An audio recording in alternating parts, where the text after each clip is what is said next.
Many years ago, I was introduced to the amazing videos of Ed Grimsley, who at the time was discussing the idea that UFOs were engaging in some level of extra-atmospheric combat. At the time, I dismissed the idea, thinking if an alien ship had come all this way, that alien ship would possess enough destructive power to render our defensive apparatus null and void and simply blow anything we could throw at it out of the sky. Now, many years later, and especially given recent research into the secret space program as well as the actual composition of battle platforms in space, that maybe Grimsley was onto something. He was onto something, but I suspect it was not aliens duking it out with earthmen, but instead a space war between a breakaway civilization and its earthly brethren. There are a couple of alternatives here. It could be the United States versus the Russians in a battle royale, but I suspect not, because a hot war in space should translate into a very hot war down here on Earth. Instead, I have come to believe that the battle is between a Nazi-derived breakaway civilization and the combined governments of NATO and the Russian Federation, possibly even China as well. So why do I believe this? I know it sounds fairly far-fetched, but to answer that, we need to take a small course in Star Wars, both from a US perspective as well as a Russian perspective. We also need to balance that against Gary McKinnon's findings and the Nazi UFO research, which has been of the forefront in my mind the last few years. Space weapons, glittering sea beams of Tannhäuser Gate. Since the 1950s, both groups have embarked on a long-range and costly journey to build weapon systems in space. On the surface, these programs were put in place to destroy or prevent destruction. Billions of dollars have been spent on both sides to do some very interesting research, some of which will shock you. Project Thor. Project Thor, or Thor's Hammer, is a space-based defense system utilizing tungsten rods to create kinetic energy weapons. On the surface of it, Thor was designed to hit Soviet installations and military forces using a very lethal but non-nuclear system. In reality, as quick as Thor can be used to target the surface of the Earth, it could also be rotated to fire these rods out into space at slowing moving targets, or with the proper trajectory, it could be fired against larger bodies like the Moon or even Mars theoretically. Project Seesaw. Project Seesaw was initiated by the Jason Group to build particle beam weapons. The project started in the late 1960s and later was publicly abandoned. Though it did find some success, it falling out of a public view may have been to deflect its true purpose. Once implemented as part of the larger SDI program, Seesaw would have given us not only aircraft-mounted particle beams, but also orbiting defense platforms. Project Sipapu, originally an army project to build land-based particle beam weapons, this is the kind of weapon system which could be deployed to next-generation fighting units on both a handheld basis or via modifying tanks to carry the weapon system. Its objective was to build space-based weapon systems. The Chair Heritage program. Little is known about the Chair Heritage outside of being a Navy project to build particle beam weapons for ships. Brilliant Pebbles. Brilliant Pebbles was a stroke of genius. The essential theory behind Brilliant Pebbles was to build a delivery system which could fire a canister of high-velocity pellets at a target. These pellets or pebbles traveling at a high rate of speed would effectively shred the target in a cloud of kinetic energy weapons. It is the same principle as Thor, but on a smaller scale. Solar Warden 1. The information about the Solar Warden comes to us from a whistleblower who called into an interview I was a part of on the Ground Zero radio show. He stated that in the 1970s he had worked as an engineer on a highly secret program to build a constellation of 3 satellites. The first 2 satellites would be parked in an equatorial orbit and used as a particle beam to hit targets, while the third satellite was an autonomous hunter-killer satellite which would patrol the skies. The whistleblower went on to say that the system was deployed with the rest of the SDI system successfully in the 1980s. Solar Warden 2. This is the infamous program stumbled upon by hacker Gary McKinnon, which described off-world ships, troops and crews which functioned as a space fleet. He located manifest logs and registers of the ships, including some rather odd ship names. McKinnon's findings are controversial, but I believe they passed the sniff test for many reasons, but one of which is the lengths the United States government went to in order to attempt to try him. They wanted him gone, and they worked hard at it. The other reason I believe there may be some validity to the claims is around what he found.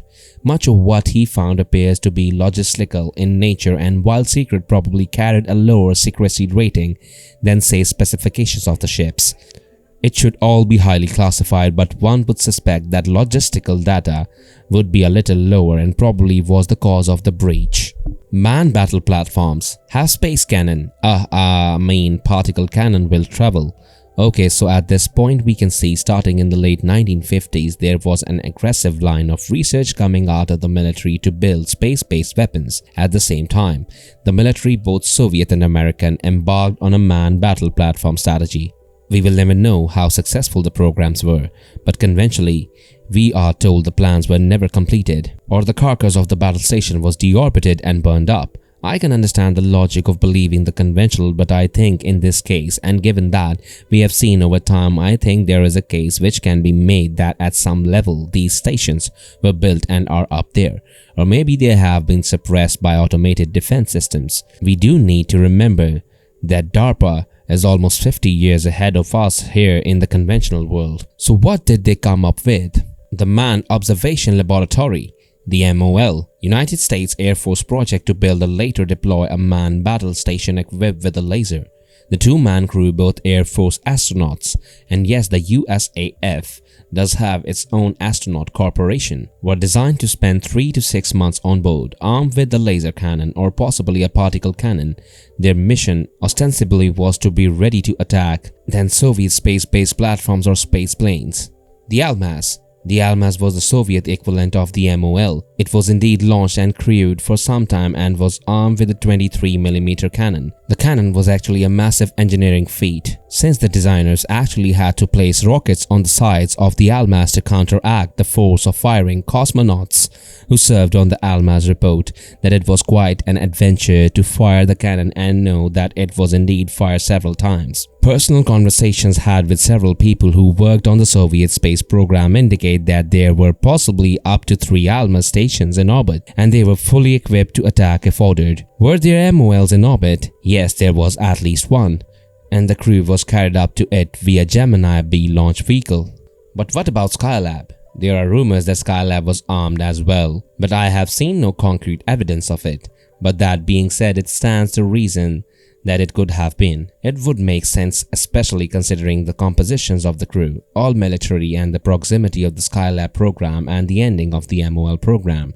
Now the $2 billion question: what is up there now? We have heard over time from various researchers, including Bill Bynes, who is definitely in the know, that there are stations in the geosynchronous orbit over key sites. Bynes has maintained for some time there is a station locked over Nellis AFB, which would make sense since there is a significant amount of research going on at Area 51 to this end, and if the stations are to defend against an outside threat, then it would make sense to park them in a stationary orbit over major defense facilities or population centers. Given the technology today, it also would not be beyond the pale to expect crew changes.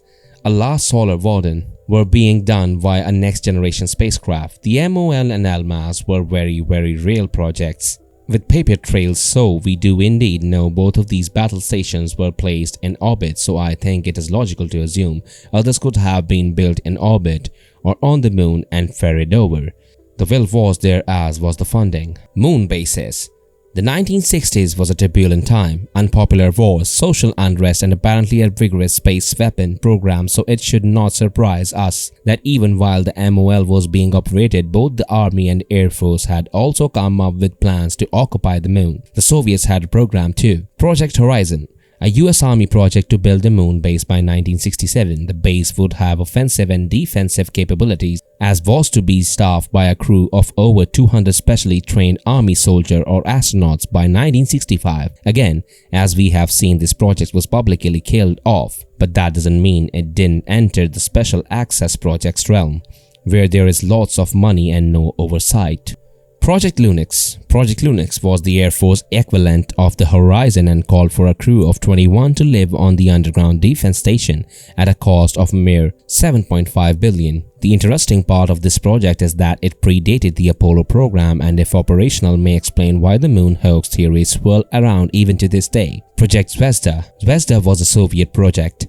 similar to Horizon and included, at least at some level, conversations between the Soviet space program and our own to jointly operate Lunix land. Lunixstan manned the base. Again, I think it's safe to assume, given the direction of weapons development, that this base too was almost certainly armed. The moon hoax. Was there a hoax, and if so, why? When we look at the moon theory, one thing has always jumped out at me. I don't believe we fully faked the moon landing. I know that will draw the ire of some, but I think there is plenty of evidence we landed, including the ability to use a telescope and to see the junk left behind the Apollo missions.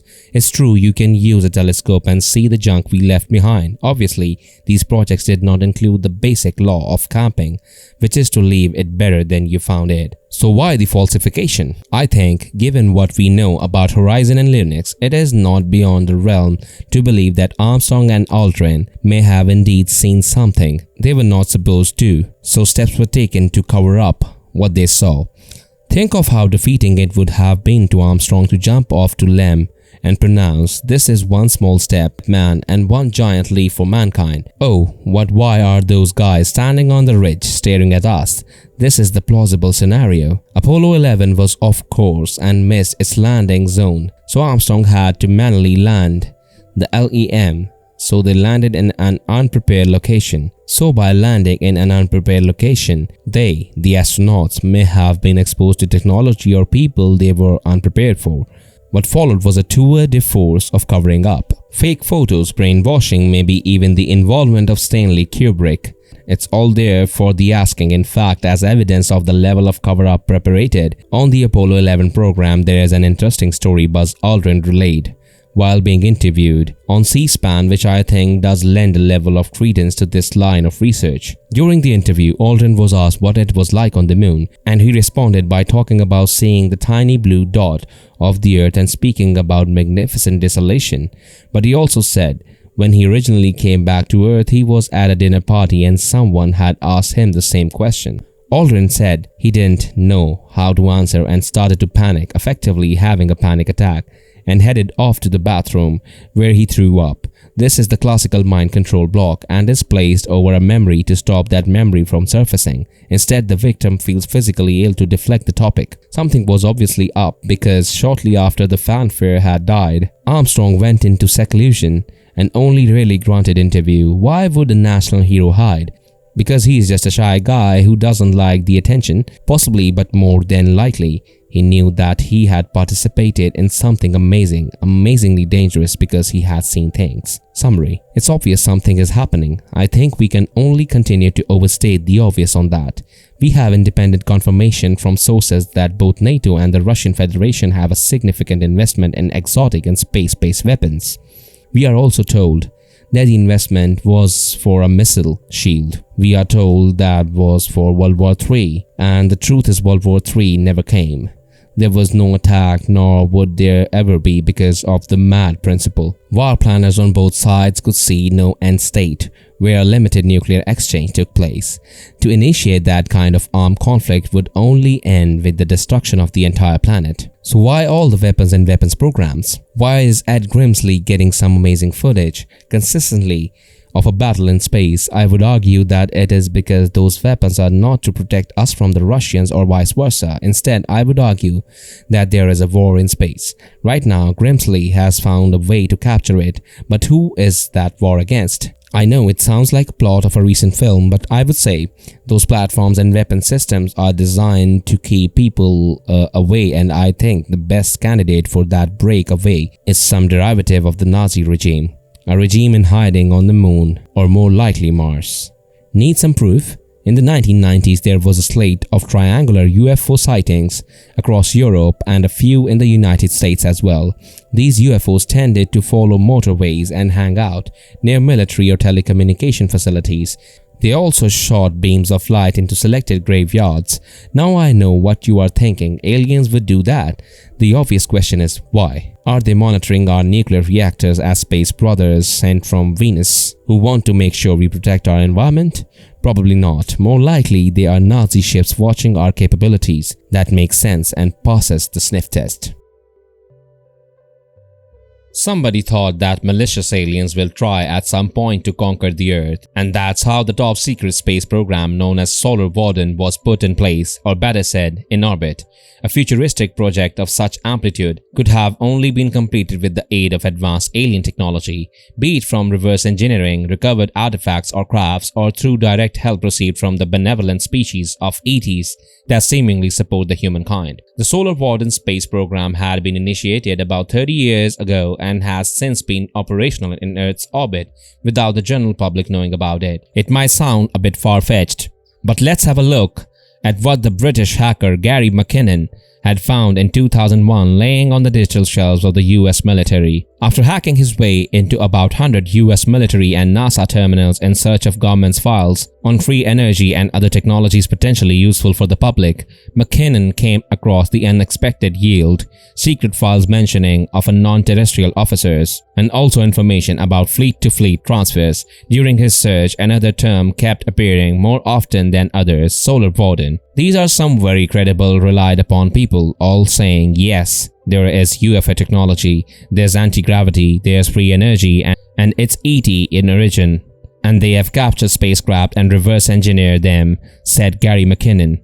The hacker was involved with the Disclosure Project prior to his illegal intrusion into NASA servers, a non-profit group whose goal was to disclose to the public the government's alleged knowledge of UFOs, extraterrestrial intelligence, and advanced energy and propulsion systems. You can imagine the hassle he caused inside US institutions, at that time serving under George Bush, who was the head of state.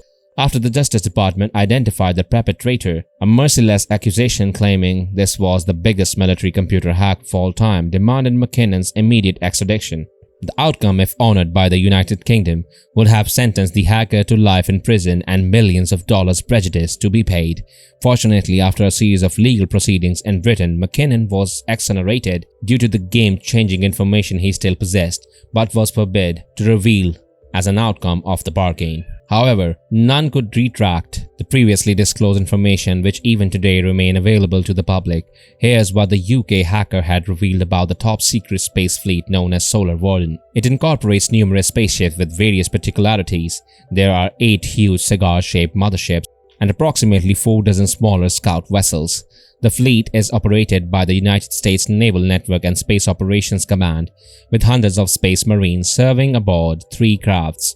Each mothership has about 300 researchers and technicians on deck. Not much is known about the initial phase of the Solar Warden, nor the agencies and corporations involved with the financing and designing it, but rumors inside the UFO community speak of direct assistance from the extraterrestrial species. Other earthly benefactors consist of various black budget programs, contractors in the US aerospace sector which are actively committed to expand the Solar Warden. Other countries contributed to this top secret mission are the United Kingdom, Australia, Canada, and Russia. Solar Warden technology is constantly tested inside secret bases such as the Area 51, S4, Wright-Patterson AFB, Dugway Proving Grounds, and the notorious Dulles Underground Base. The claims cannot be proved with ease, considering their secretive nature, but here's why this entire story is closer to reality than fiction. In 1993, ex-Lockheed Martin Skunk Works CEO Ben Rich held a speech at the UCL's James Alumni Center in Los Angeles about the advancement in space engineering registered during the last 40 years. The LAC presented pictured offered a sneak peek at a black disc-like object zipping out into outer space, followed by Ben's enthusiastic words claiming that we now have the technology to take ET home. The audience didn't take his statement for granted, but rather with a hefty grain of salt. They were, however, unaware that Lockheed Skunk Works have been designing and manufacturing high-tech aircraft for more than 70 years, of their accomplishments reminding the U-2 bomber, the F-22 Raptor, the SR-71 Blackbird, and the F-117 Nighthawk. With this in mind, coupled with the innovations in technology we see today, it comes natural to assume that Skunk Works are also responsible for other futuristic flying devices of whom we haven't heard of. It's been over 20 years since Ben Rich boasted about his company achievements, and if his statement was correct, we can only speculate about the capabilities of present-day devices. Should we then credit earthly manufacturers for the skyrocketing number of the UFO sightings in the recent years?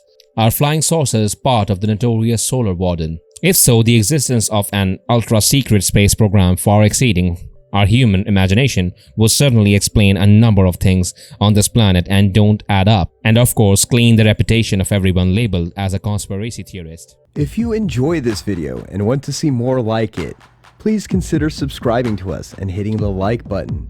Feel free to write a comment below and suggest which theory you want to see next. If you'd like to further support this channel, please consider joining.